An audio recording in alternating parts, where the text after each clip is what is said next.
서동 9장 33절에서 37절. 가버나움에 이르러 집에 계시되 세사들에게 물으시되 너희가 길에서 서로 토론한 것이 무엇이냐 하시되 그들이 잠잠하니 이는 길에서 서로 누가 크냐 하고争論하였습니다. 예수께서 앉으사 육조 제자를 불러서 이르시되 누구든지 세계가 되고자 하면 무사람의 끝이 되며 무사람을 섬기는 자가 되어야 하리라 하시고 어린아이 하나를 데려다가 그들 가운데 세우시고 안으시면 제자들에게 이르시되 누구든지 저에게 이름으로 어린아이 하나를 용납하며 곧 나를 용납하며 누구든지 나를 용납하며 나를 보내신 이를 용납하느니라. 아멘.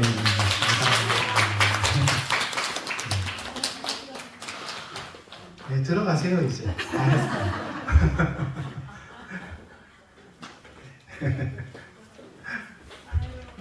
잘했죠? 네. 우리 찬송가 565장 함께 찬양하시겠습니다.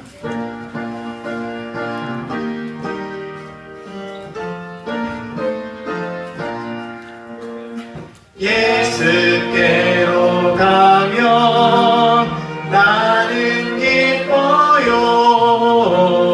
걱정 근심 없고 정말 즐거워. 예수께로 가면 나는 기뻐요. 나와 같은 아이 부르셨어요. 예수께로 가면 맞아주시고 나를 사랑하사 용서하셔요. 예수께로 가면 나는 기뻐요. 나와 같은 아이 부르셨어요. 예수께로 가면 손을 붙잡고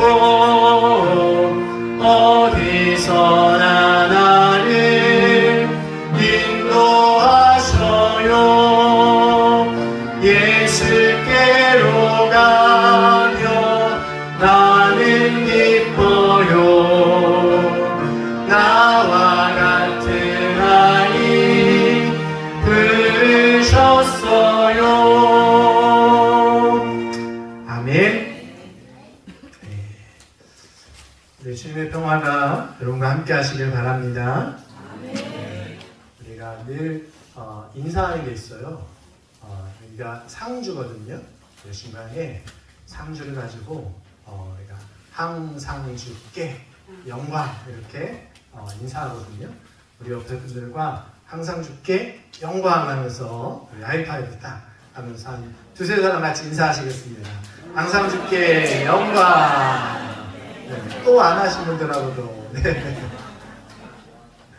네, 오늘은 우리 어린이 주일입니다.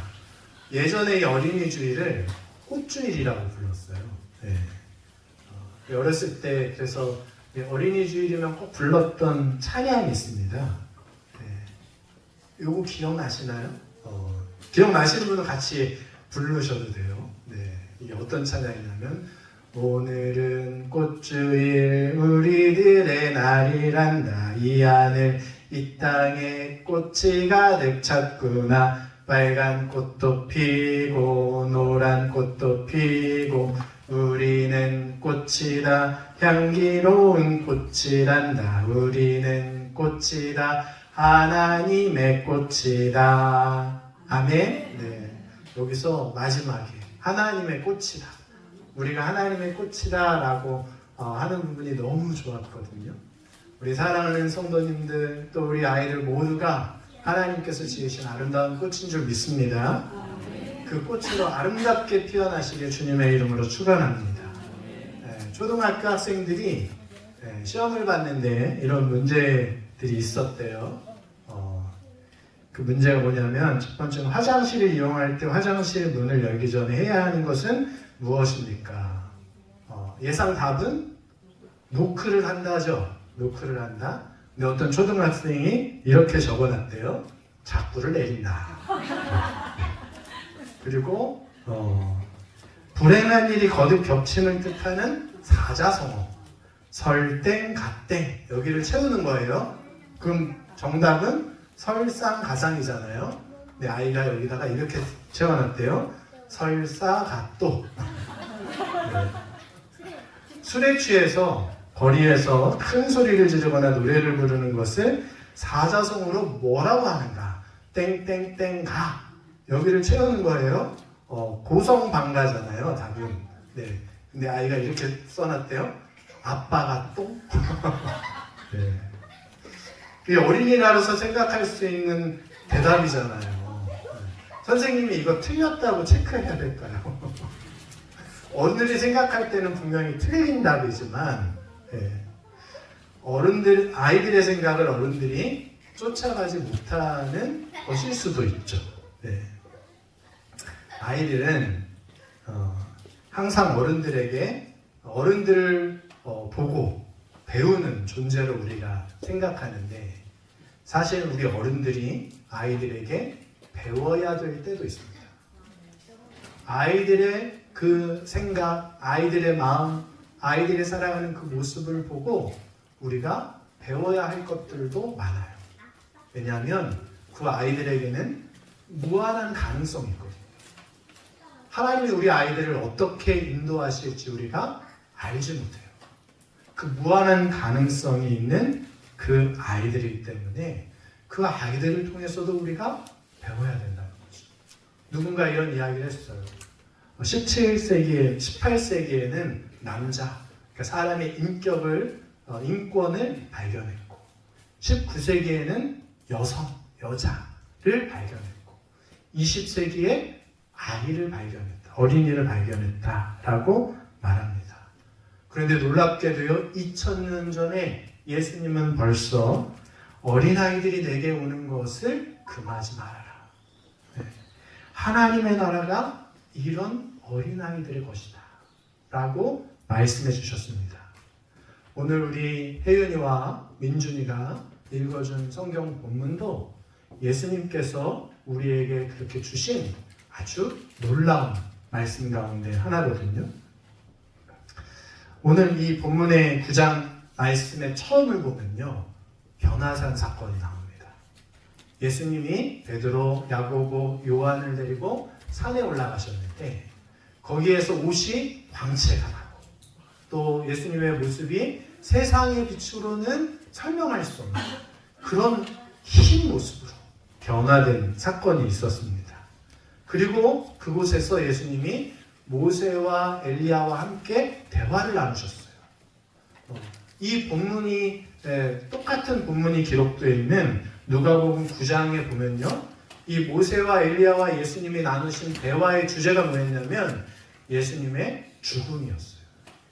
예수님의 죽으심에 대해서 이야기를 나누셨다는 거예요. 이 변화산에서 예수님이 내려오시면서 제자들에게 내가 예루살렘에 올라가면 권력자들에게 내가 넘겨지고 그들에 의해서 내가 죽게 될 것이다 라고 말씀하셨어요. 그리고 사흘 만에 나는 다시 살아날 것이다. 부활에 대해서도 예수님이 말씀해 주셨거든요. 그리고 남은 제자들에게 또 예수님의 죽음에 대해서 말씀하시고 예수님의 부활에 대해서 두 번씩이나, 이 9장에만도 예수님이 두 번씩이나 자신의 죽음을 말씀하셨어요. 그런데 제자들의 반응이 어땠냐면요, 오늘 9장 32절 말씀을 보면요, 우리 같이 읽어보겠습니다. 시작. 그러나 제자들은 이 말씀을 깨닫지 못하고 묻기도 두려워하더라. 아멘. 깨닫지 못했어요. 예수님 무슨 말씀하신지를 알지 못했다는 거예요. 그리고 거기다가 두려우니까 예수님께 묻지도 못했다는 것이에요. 왜 두려워했을까요? 왜 두려워하고 예수님께 묻지 못했을까요? 예수님께 물으면 내가 바라는 대로, 내가 원하는 대로 예수님이 대답하시지 않을 것 같으니까 두려웠을 거예요. 내 뜻대로 되지 않을 것 같으니까 묻는 것도 두려워했다는 것이에요. 아마 제자들도 이 베드로, 야고보, 요한을 통해서 예수님이 변화산에서 보이셨던 일, 그리고 모세와 엘리야와 함께 대화하셨던 것, 그것을 제자들에게 다 들려줬을 거거든요. 그리고 예수님께서 또 제자들에게 나의 죽음에 대해서, 부활에 대해서 말씀하셨으니까 제자들도 아무리 눈치가 없어도 아, 예수님이 죽음이 가까우셨나 보다 라고 눈치챘을 것 같아요. 짐작은 했겠죠. 내 생각과 다르지만 뭔가 예수님에게 다른 예수님의 죽음이 가까운 때가 되었나 보다 제자들도 생각했을 것 같아요. 그런데 우리도 살아가다 보면요, 내 마음대로 되지 않으면, 내 생각과 다르면 우리 어떻게 하냐면요, 못 들은 채. 못 들은 채. 저도 집에서 저희 아내가 저한테 뭘 자꾸 시키려고 해요. 뭘 시키고. 그러면 못 들은 채 할 때가 있습니다. 분명히 들리는데 못 들은 채. 애들이 좀 듣고 하겠지. 여러분, 우리도 내 생각, 내 마음과 다르면요, 자꾸 이걸 못 들은 채예요. 3년 동안이나 예수님 믿고 따랐거든요. 제자들 예수님과 동고동락하고. 근데 이 예수님이 아직 자기들이 기대하는 것을 이루지 못하셨어요. 자기들이 바라는 대로 예수님이 그 일들을 완성하지 못하셨거든요. 그러니까 예수님이 죽는 건 받아들일 수가 없어요. 아직 예수님은 죽으시면 안 돼요. 아직 우리가 원하는 것이 이루어지지 않았으니까. 예수님이 돌아가시면 우리가 원하던 것이 물거품이 되고 마는 거잖아요. 그리고 그래서 못 들은 채, 못 본 채 하고, 아니 예수님이 말씀하신 게 틀리길 바랬다는 것이에요. 그래서 제자들의 이제 분위기를 돌리려고 해요. 못 들은 채 하는 것만 아니라 다른 말 하려고 그러는 거죠. 제자들이 엉뚱한 말을 한다고 생각할 수도 있는데요, 나름대로 이 예수님께서 하신 말씀을 지금 외면하고 분위기를 좀 바꿔보려고 이렇게 하는 걸 수도 있을 것 같아요. 그래서 예수님이 돌아가시는 주제가 아니라 예수님 예루살렘에 올라가시면 예수님의 권세를 가지고 이스라엘을 다스리게 되실 텐데 그때 누가 높은 자리에 앉을 것인가, 이것을 서로 얘기하기 시작했다는 거예요. 우리 34절 말씀을 같이 읽어보겠습니다. 시작. 그들이 잠잠하니 이는 길에서 서로 누가 크냐 하고 쟁론하였습니다. 아멘. 여기 보니까 제자들의 두려움이 보여요. 예수님은 계속해서 내가 예루살렘에 올라가면 죽게 될 거야. 그리고 사흘 만에 다시 부활하게 될 거야. 라고 말씀하시는데요. 제자들은 예수님이 정말 죽으면 어떡하지? 예수님 다시 부활하신다고 말씀하셨지만 부활하지 않을 수도 있는 거 아니야. 그러면 이대로 끝나는 건가? 이대로 그냥 사라지는 건가? 생각했을 거예요. 여러분, 그럴 때 사람들은요, 이 일들을 부정하려 해요. 아닐 거야. 그렇지 않을 거야. 자꾸만 부정하고 외면하려 하는 것이죠. 그래서 제자들은 더 예수님이 권세를 가지고 높은 자리에 앉으시는 것을 기대했어요. 예수님이 그렇게 하실 거라고 믿었다는 거죠. 근데 그렇게 되면 우리 제자들 가운데 누가 높은 자리에 앉게 될 것인가, 제자들이 그 얘기를 막 가지고 논쟁하는, 쟁론했다는 건 말다툼했다는 거거든요. 지금 예수님이 하신 말, 아니야, 그건 그러지 않을 거야. 우리 그거 못 들은 채 하고 무시하고 우리 높은 자리에 누가 앉을까? 제자들끼리 서로 말다툼했다는 거죠. 여러분, 이 제자들의 모습 보니까요, 내가 보고 싶은 것만 보고 내가 듣고 싶은 것만 듣고 있어요. 여러분, 우리가 듣고 싶은 말씀만 들으면 안 됩니다. 하나님이 내게 듣고 싶지 않은 말씀을 주셔도 하나님이 이 말씀을 나에게 왜 주셨을까? 묵상해 봐야 될 줄로 믿습니다. 하나님의 일이 내가 보고 싶은 대로 되지 않아도 그것이 왜 하나님께서 이렇게 인도해 가실까? 한 번 더 생각하고 기도해야 될 줄로 믿습니다. 그 안에 분명히 하나님의 계획하심과 뜻하심이 있거든요. 이런 제자들에게 예수님께서 이렇게 말씀하세요. 우리 35절 말씀, 죄송해요. 여기 안 들어갔네요.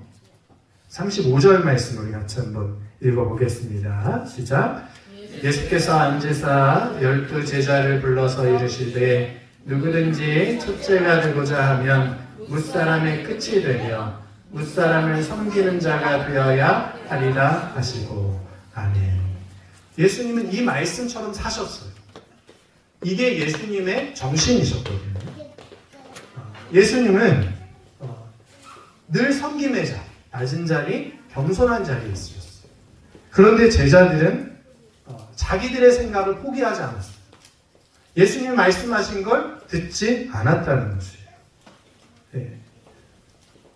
그걸 어떻게 알 수 있냐면요. 마가복음 9장에 예수님이 이 말씀하셨는데 마가복음 10장 37절에 보면요. 이런 말씀이 있습니다. 35절 말씀. 우리 같이 읽어보겠습니다. 시작. 세베대의 아들 야고보와 요한이 주께 나와 여짜오되 선생님이여 무엇이든지 우리가 구하는 바를 우리에게 하여 주시기를 원하옵나이다. 아멘. 또 예수님이 그렇게 말하는 자들에게 44절에 이렇게 말씀하십니다. 너희 중에 누구든지 으뜸이 되고자 하는 자는 모든 사람의 종이 되어야 하리라. 아멘. 그럼 우리가 높은 자리에 오르기보다는요, 섬기는 자가 되어야 할 줄로 믿습니다. 예수님께서 그렇게 하셨어요. 그 본으로 보여주신 것이 예수님이 제자들의 발을 씻겨주신 일이었거든요. 네. 섬김을 받으셔야 될 분이 섬기셨어요. 네. 예수님께서 제자들이 예수님의 발을 씻겨드려야 되는데 예수님께서 제자들의 발을 씻겨주셨다는 겁니다. 여러분, 이것이 주님의 마음이고 주님의 삶이었습니다.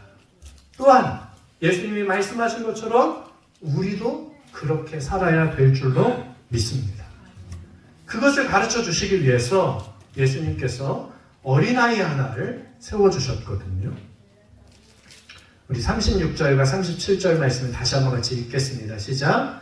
어린아이 하나를 데려다가 그들 가운데 세우시고 안으시며 제자들에게 이르시되 누구든지 내 이름으로 이런 어린아이 하나를 영접하면 곧 나를 영접함이요 누구든지 나를 영접하면 나를 영접함이 아니요 나를 보내신 이를 영접함이니라. 아멘. 여기 보니까 예수님이 어린아이 하나를 데려다가 제자들 가운데 세우셨대요. 그리고 이 어린아이를 영접하는 것은 예수님을 영접하는 것뿐 아니라 예수님을 보내신 하나님을 영접하는 일이다 라고 말씀합니다. 여기 영접이라는 말은요, 귀한 손님을 맞아들이는 거잖아요. 그 손님을 맞아들이고 대접하는 일이에요. 우리 기독교에서는요, 이 영접을 예수님을 내 마음의 주인으로 모셔드리는 것이다 라고 말합니다. 그럼 이 어린아이를 영접한다는 건요, 그냥 어린아이 데려다가 맛있는 거 사주고 용돈 주고 칭찬해주고 이런 게 어린아이를 영접하는 것이냐? 아니에요. 그런 게 아니라 어린아이를 내 삶으로 받아들인다는 거예요. 어린아이를 내 마음에 드린다는 거예요. 이 어린아이가 나와 상관없는 관계에 있는 것이 아니라 나와 관계 있는 그런 존재로 받아들인다는 것이죠. 당시에 이 사회적으로요, 어린아이들은 별로 대우를 받지 못했습니다. 우리나라도 1920년대가 되어서야 그 소파 방정환 선생님에 의해서 어리신이라는 말을 줄여서 어린이라고 하는, 그래서 이 어린이가 독립적으로 존재하는 그런 인격체다라는 걸 사람들이 인식하기 시작했거든요. 그 전에는 아이들은 존중받지 못하는 그런 존재였어요. 성경에서도 보면 어린아이들은 숫자를 세는데도 포함되지 못했거든요. 그런데 예수님께서 지금 말씀하시는 건요, 이 어린아이를 영접하는 것은 나를 영접하는 것이다 라고 말씀하셨어요. 당시로서는 어린아이들은 무시당하고 존재하지도 않는 것처럼 여겨지고 그런 존재였거든요. 그런데 그 어린아이의 가치가 나의 가치와 같다고 지금 말씀하시는 거죠. 그 어린아이를 영접하는 것이 나를 영접하는 것이다 라고 말씀하시는 거예요. 그것을 어떻게 보여주셨느냐? 바로 그 어린아이를 안으셨어요. 그 품에 안으셨다는 것이에요. 어린아이를 안으심으로 어린아이를 영접하는 것이 무엇인가 예수님께서 직접 보여주셨다는 것이에요. 당시의 세상의 기준을 따른다면요, 할 수 없는 일을 예수님께서 하신 거예요. 여러분, 그렇습니다. 이 어린아이를 영접한다는 것은요, 단지 그냥 그 어린아이를 내가 맞아들인다라는 의미로만 우리가 읽는 것이 아니라 세상의 기준을 따라 살지 않고 하나님 나라의 기준을 따라 사는 것이다 라고 주님이 말씀해 주신 줄로 믿습니다. 세상은 어린아이를 사람으로도 취급하지 않았거든요. 세상은 어린아이를 무시했거든요. 그러나 하나님 나라는 그런 어린아이와 같은 자들이 들어가는 것이다 라고 예수님이 말씀하셨습니다. 우리가 이런 세상의 가치관을 따라 사는 사람들이 아니라 하나님 나라의 가치관을 따라 사는 사람들이 되어야 할 줄로 믿습니다. 하나님 나라의 가치관을 가지고 살아가는 사람의 눈에는 이 어린아이의 존재가 무한한 가능성을 가지고 있고 그 안에 예수님이 계시고 그 안에 하나님 나라가 있다는 것을 보게 되는 줄로 믿습니다. 이런 어린아이야말로 예수님 겸손하신, 정말 우리를 순수하게 사랑하시는 그 예수님의 마음이 그 어린아이에게 담겨 있다는 것을 볼 수 있게 되는 줄로 믿습니다. 여러분, 여기에 분명한 차이가 있어요. 제자들은 지금 예수님에게 뭘 원했습니까? 높은 자리를 원했어요. 예수님, 우리에게 높은 자리를 허락해 주세요. 예수님이 권세를 가지시고 그 왕좌에 오르시면 우리가 높은 자리에 오르게 해주세요. 제자들은 이걸 요구했거든요. 그러나 예수님은 어떻게 하셨느냐? 자리도 없던 어린아이에게 자리를 만들어 주셨다는 거예요. 자리도 없이 사람들에게 주목받지 않던 그 어린아이를 가장 중심에 세워주시고 그 아이들이 설 수 있는 자리를 마련해 주셨다는 것입니다. 오늘 여러분에게 묻습니다. 여러분은 주위에 이 자리가 없이 살아가는 어린아이와 같은 사람들이 우리 주위에도 있을 텐데 여러분, 그 사람들에게 자리를 내어주는, 그 사람들에게 자리를 만들어주는 그런 삶을 살아가고 계십니까? 아니면 내가 어떤 자리에 앉을까? 내가 어떤 높은 자리에 올라갈까? 제자들처럼 그것만 고민하고 계십니까? 우리는 예수님처럼 자리를 만드는 인생이 되어야 할 줄로 믿습니다. 소외되고 무시받고 자리가 없는 사람들을 위하여서 구원의 자리, 생명의 자리, 말씀의 자리를 만들어주는 인생이 되어야 할 줄로 믿습니다. 다행스럽게도요, 세상은 이런 아이들의 그 가치를 이제 인정해주는 분위기가 됐잖아요. 어린 아이를 위해서 많은 보호장치들이 세워지고 있습니다. 그런데 주님이 말씀하시는 건요, 그런 아이들의 인권을 보호해주고 아이들을 생각하고 아이들을 위해서 그렇게 살아가야 돼 라고 하는 그것만 우리에게 말씀하시는 것이 아니라 우리가 이 어린아이를 통하여서 하나님 나라의 가치를 배워야 된다고 말씀하시는 것입니다. 왜냐? 하나님 나라는 이 어린아이와 같은 자들이 들어가는 곳이거든요. 그 어린아이와 같은 자들이 주인이 되는 곳이거든요. 그런 어린아이를 영접하는 것이 주님을 영접하는 것이고 또한 하나님을 영접하는 것인 줄로 믿습니다. 이 어린아이처럼 되라는 것은요, 우리가 다시 어린아이처럼 어려져야 된다. 어린아이처럼 생각해야 된다. 이런 말씀을 하시는 건 아닌 것 같아요. 예수님처럼 세상의 기준, 세상의 가치관을 따라 사는 것이 아니라 하나님 나라의 기준을 가지고 살아가라고 말씀하신 것이죠. 바로 예수님이 어린아이를 품으신 것이 그런 일을 하신 거거든요. 사랑하는 성도 여러분, 우리도 어린아이들처럼 하나님 나라, 그 하나님 나라의 가치를 품고 살아가야 될 줄로 믿습니다. 여러분, 그런 우리들이요, 이 세상의 가치를 따라 사는 사람들은 제자들처럼 높은 자리, 내가 앉을 그 자리에만 관심을 가지고 그렇게 살아가거든요. 여러분, 그러다 보니까 사람들과 싸우게 돼요. 다투게 돼요. 그러나 성경에 보면요, 우리가 싸울 것은 혈과 육에 대한 것이 아니라고 했어요. 정세와 권세와 이 어두운 세상 주권자들과 하늘에 있는 악한 영들에 대하여서 우리가 싸우는 것이다 라고 성경은 분명히 말씀하고 있습니다. 여러분, 우리가 싸울 것은 이 육적인 것을 이루기 위해서 싸우는 것이 아니라 영적인 전쟁을 싸우는 것이다 라고 말씀합니다. 우리가 우리의 다음 세대 아이들을 위해서 기도할 때 우리 아이들이 영적인 전쟁에서 이길 수 있는, 승리할 수 있는 믿음을 가진 아이들로 자라도록 주님 인도하여 주시옵소서. 그렇게 주님 도와주시옵소서. 우리가 기도할 수 있게 되시기를 바랍니다. 여러분, 이 영적인 전쟁을 이기려면요, 더 낮아져야 돼요. 이 영적인 전쟁을 이기기 위해서 우리는 더 겸손해져야 되고요. 이 영적인 전쟁을 이기기 위해서 더 섬기는 자리, 예수님이 가셨던 그 길을 걸어가야 될 줄로 믿습니다. 이것이 하나님 나라의 가치를 따라 사는 사람이라는 것이에요. 여러분, 우리가 세상의 싸움을 이기기 위해서 힘쓰는 성도가 아니라 영적인 싸움을 이기기 위해서 하나님 앞에 기도하며 그렇게 나아가는 믿음의 성도님들 다 되시기를 주님의 이름으로 축원합니다. 여러분, 이 한 주간 내 이익과 상관없이 누군가에게 우리들의 자리를 내어줄 수 있는 삶을 살아갈 수 있게 되시기를 바랍니다. 그것이 무엇일까요? 그 자리가. 또 그렇게 자리를 내어주는 것이 뭘 하는 것일까요? 어린아이를 영접하는 건 나와 상관없는 사람들이 나와 내 안에 들어오고 내 삶과 관계를 맺는 것이다 라고 말씀했습니다.